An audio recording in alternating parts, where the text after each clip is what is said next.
दवा खाते वक्त एक लड़की को एक खौफनाक बात पता चलती है। उसे लगता है कि दवा की शीशी पर लगा लेबल कुछ अजीब है, और सच में जब वो धीरे से उस लेबल को हटाती है तो उसके नीचे एक और लेबल निकलता है जिस पर दवा खाने वाले की जगह उसकी माँ का नाम लिखा था। ये देखकर लड़की को शक तो होता है, लेकिन वो हंगामा नहीं करती और अपनी माँ की दी हुई दवा खा लेती है। लेकिन माँ के जाने के बाद वो मुंह में रखी दवा को चुपके से थूक देती है। लड़की सिर्फ इतना देख पाती है कि इस दवा का नाम ट्राइमेट है, पर आखिर इसका असर क्या है जो माँ को उसे छुपाकर खिलाना पड़ रहा है। लड़की जितना सोचती है उतना ही डर जाती है। देर रात जब माँ सो जाती है तो लड़की चुपके से कंप्यूटर खोलकर उस दवा के बारे में पता लगाने की कोशिश करती है, लेकिन कंप्यूटर में इंटरनेट नहीं चल रहा होता। ये देखकर लड़की निराश हो जाती है, लेकिन वो ये नहीं देख पाती कि अंधेरे डाइनिंग रूम में उसकी माँ बैठी है और खौफनाक नजरों से उसे घूर रही है। इस बात से अनजान सारा अगली सुबह तक सोती रहती है। जब वो नीचे खाना खाने आती है तो अपनी माँ को सुनती है जो किसी से बहस कर रही होती है। सारा अनजाने में पूछ लेती है कि इंटरनेट कब तक ठीक होगा। इस पर माँ अनजान बनते हुए पूछती है कि उसे कैसे पता कि घर का नेट बंद है। अब सारा के मन में शक और गहरा हो जाता है, इसलिए वो पूरा सच नहीं बताती। वो झूठ बोलती है कि वो आधी रात को कंप्यूटर पर कुछ जानकारी ढूंढ रही थी, तभी उसे पता चला कि नेट बंद है। बेटी का बहाना सुनकर माँ भी राहत की सांस लेती है, पर ध्यान से देखने पर ऐसा लगता है जैसे माँ कोई बहुत बड़ा राज छुपा रही है। और इस वक्त सारा को अपनी माँ से एक अजीब सा डर लगने लगता है। ये पता लगाने के लिए कि ट्राइमेट आखिर कौन सी दवा है, सारा अपनी माँ के बगीचे में काम करने का फायदा उठाकर फौरन डॉक्टर को फोन करती है। लेकिन उसे क्या पता था कि डॉक्टर और माँ एक दूसरे को जानते हैं। डर के मारे वो फौरन फोन काट देती है। इस वक्त सारा का दिल जोर जोर से धड़क रहा था। वो नीचे अपनी माँ पर नजर रखते हुए अंदाजे से कोई भी नंबर डायल कर देती है, इस उम्मीद में कि कोई अजनबी उसकी मदद कर दे। किस्मत से सारा बहुत शांत रहती है और वो अजनबी सच में उसकी मदद करने के लिए मान जाता है। वो बताता है कि ट्राइमेट दिल की बीमारी के इलाज में काम आने वाली दवा है। ये सुनकर सारा राहत की सांस लेती है, क्योंकि उसे सेहत से जुड़ी कई परेशानियां थी। लेकिन अगले ही पल उस अजनबी की बात सुनकर उसके होश उड़ जाते हैं। वो आदमी बताता है कि ट्राइमेट एक लाल रंग की गोली होती है, लेकिन सारा तो हरे रंग की गोली खा रही थी। सारा इतना डर जाती है कि उसे कुछ समझ नहीं आता। अब उसे यकीन हो जाता है कि माँ उससे झूठ बोल रही है, पर आखिर ये हरे रंग की गोली है क्या? रात के खाने पर सारा अपनी माँ के साथ फिल्म देखने जाने का प्लान बनाती है। वो जानती है कि इस बात के लिए माँ मना नहीं करेगी। सारा चुपके से वो गोलियां अपने साथ रख लेती है जो उसने पिछले कुछ दिनों से नहीं खाई थी। फिल्म के बीच में सारा टॉयलेट जाने का बहाना करती है और अपनी व्हील चेयर पर पास के ही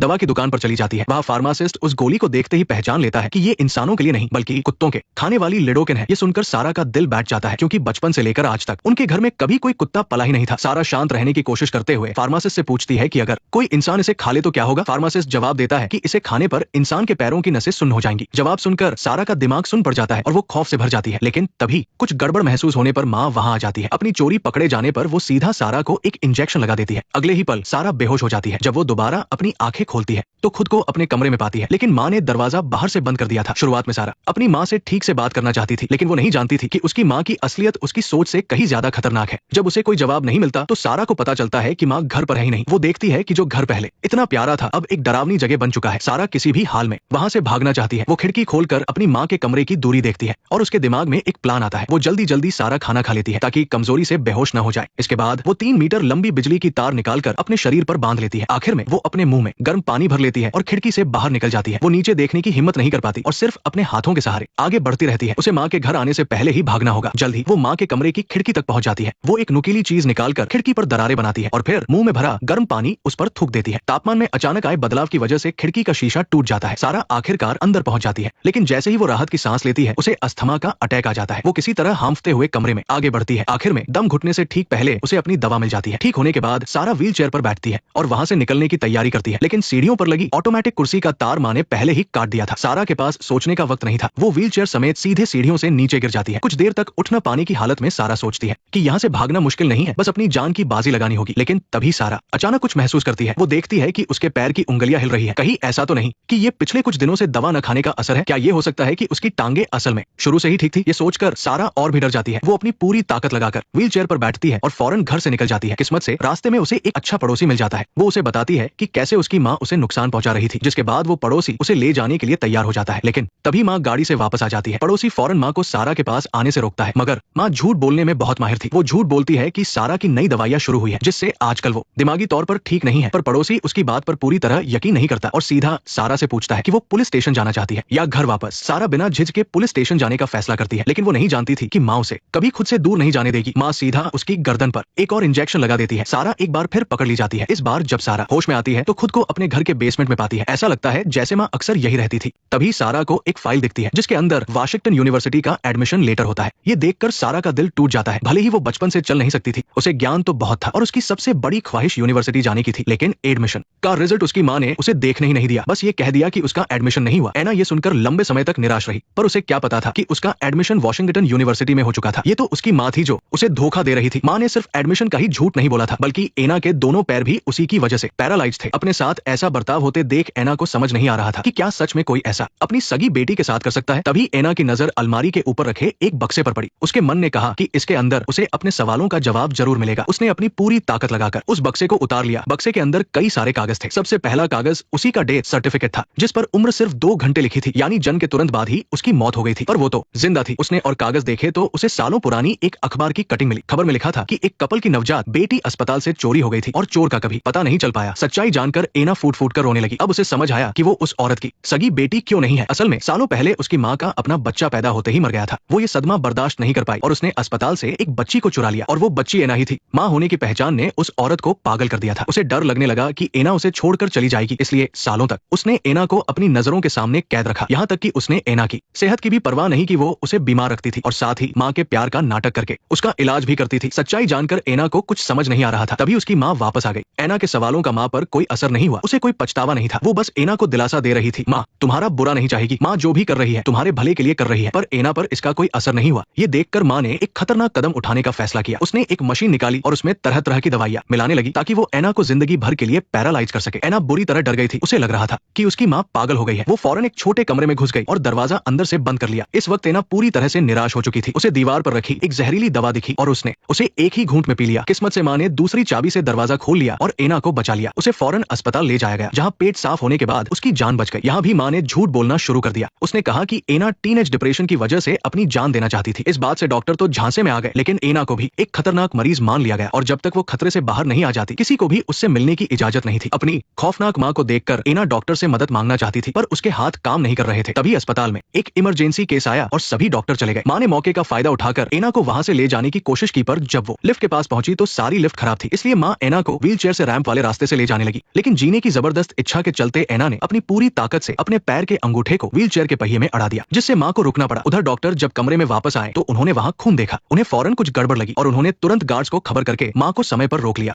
मुश्किल की इस घड़ी में माँ ने एक हथियार निकाला और पागलों की तरह चिल्लाने लगी। अगले ही पल एक गोली चलने की आवाज आई। माँ के कंधे पर गोली लगी थी और वो सीढ़ियों से नीचे गिर गई। इस तरह एना की जान बच गई। 7 साल बाद एना ने शादी कर ली थी और उसका एक बच्चा भी था। अब वो अपने पैरों पर खड़ी हो सकती थी, लेकिन उसे अब भी चलने के लिए बैसाखी का सहारा लेना पड़ता था। उसकी माँ भी जिंदा थी, लेकिन अब वो पूरी तरह से पैरालाइज हो चुकी थी और उसे एक नर्सिंग होम में रखा गया था। एना अक्सर उससे मिलने आती थी और घर परिवार की बातें करती थी, लेकिन जब कोई नहीं देख रहा होता तो एना अपनी माँ को जबरदस्ती वही हरी गोलियां खिलाती थी, ठीक वैसे ही जैसे उसकी माँ उसे खिलाया करती थी। फिल्म यही खत्म हो जाती है। ये फिल्म रन है, जो साल 2020 में रिलीज हुई थी। अगर आपको इसमें दिलचस्पी है तो आप असली फिल्म देख सकते हैं। नेक्स्ट पार्ट देखने के लिए वीडियो को लाइक करो।